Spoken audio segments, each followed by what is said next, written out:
भारतीय हिंदी ज्ञान में आप सभी लोगों का स्वागत है। आज के इस वीडियो में हम लोग कबीर दास जी के जीवन परिचय को पढ़ेंगे।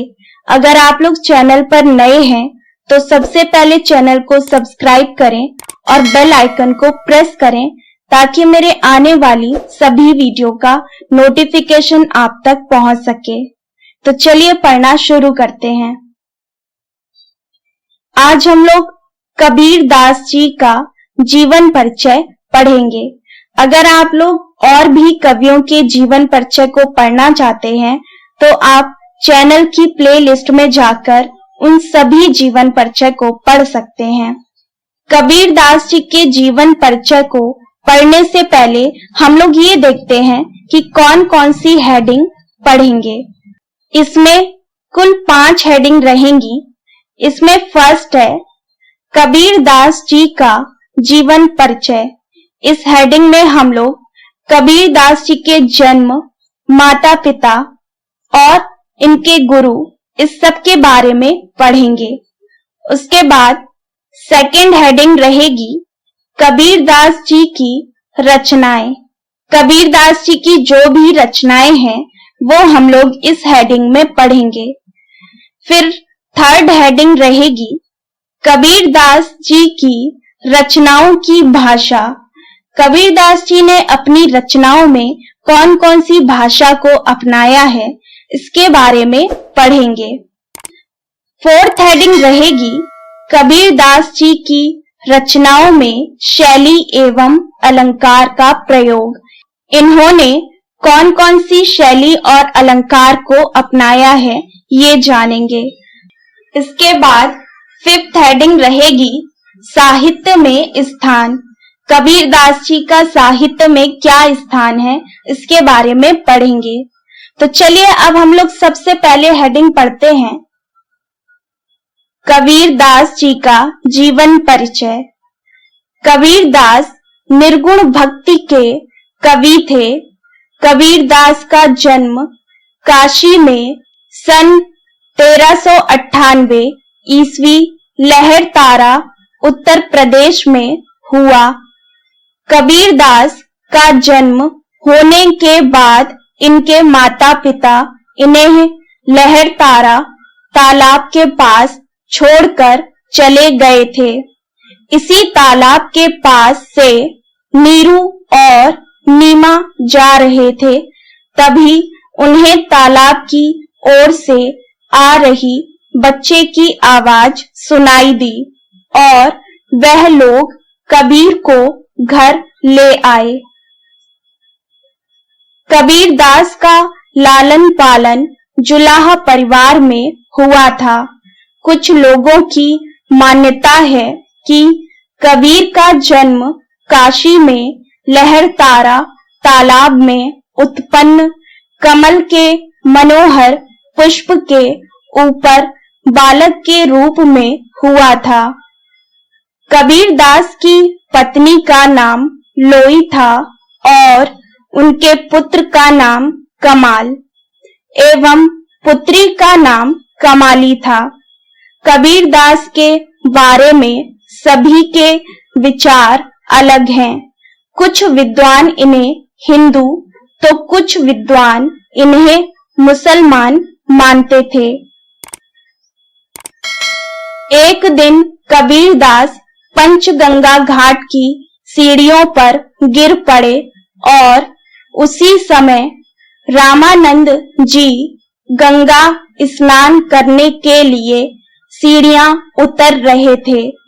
तभी रामानंद जी का पैर कबीर के शरीर पर पड़ गया और उनके मुख से राम शब्द निकला। इसी शब्द को कबीर दास जी ने दीक्षा मंत्र माना और रामानंद जी को अपना गुरु मान लिया। कबीर दास जी की मृत्यु सन 1518 ईस्वी मगहर उत्तर प्रदेश में हुई। अब हम लोग नेक्स्ट हेडिंग पढ़ते हैं कबीर दास जी की रचनाएं। कबीर दास जी की निम्नलिखित रचनाएं हैं। फर्स्ट है बीजक, सेकंड है रमैनी, थर्ड है बसंत, फोर्थ है होली अगम, फिफ्थ है साखी, सिक्स है सबद। तो ये कबीर दास जी की रचनाएं हैं। नेक्स्ट हेडिंग है कबीर दास जी की रचनाओं की भाषा। कबीर दास जी की भाषा को श्याम सुंदर दास ने पंचमेल खिचड़ी कहा है। कबीर की भाषा को रामचंद्र शुक्ल जी ने सधुकड़ी भाषा कहा है। कबीर दास जी की भाषा को हजारी प्रसाद द्विवेदी जी ने भाषा का डिटेक्टर कहा है। कबीर दास जी की रचनाओं में राजस्थानी, पंजाबी, अवधी भाषा, ब्रज भाषा, खड़ी बोली एवं अन्य भाषाओं का मिश्रण देखने को मिलता है। अब हम लोग पढ़ते हैं कबीर दास जी की रचनाओं की शैली एवं अलंकार का प्रयोग। कबीर दास जी की रचनाओं में मुक्तक शैली का प्रयोग देखने को मिलता है।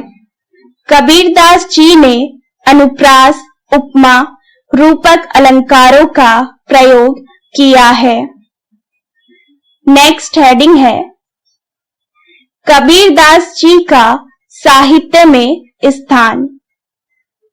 कबीर दास जी निर्गुण भक्ति के संत काव्य धारा के श्रेष्ठ कवि माने जाते हैं। कबीर दास जी को समाज सुधारक के रूप में भी जाना जाता है। कबीर दास जी की वाणी का संग्रह उनके शिष्य धर्मदास ने बीजक में सन 1464 ईस्वी में किया। बीजक के 3 भाग हैं, साखी, सबद, रमैनी। कबीर दास जी ने अपनी रचनाओं में कई भाषाओं का प्रयोग किया है और इसी कारण रामचंद्र शुक्ल जी ने इनकी भाषा को सधुकड़ी कहा है। अतः कबीर दास जी ने हिंदी साहित्य में अपना महत्वपूर्ण स्थान दिया है। तो ये था कबीर दास जी का जीवन परिचय। अगर आप लोग किसी और कवि के जीवन परिचय को पढ़ना चाहते हैं तो कमेंट बॉक्स में जरूर बताइएगा, मैं उस पर वीडियो जरूर बनाऊंगी। तो उम्मीद है ये वीडियो आप लोगों को पसंद आया होगा। इस वीडियो को लाइक जरूर करिएगा और अपने सभी दोस्तों के साथ शेयर करिएगा। अगर आप चैनल पर नए हैं तो सबसे पहले चैनल को सब्सक्राइब करें और बेल आइकन को प्रेस करें ताकि मेरे आने वाले सभी वीडियो का नोटिफिकेशन आप तक पहुंच सके। तो मिलते हैं नेक्स्ट वीडियो में, तब तक पढ़ते रहिए।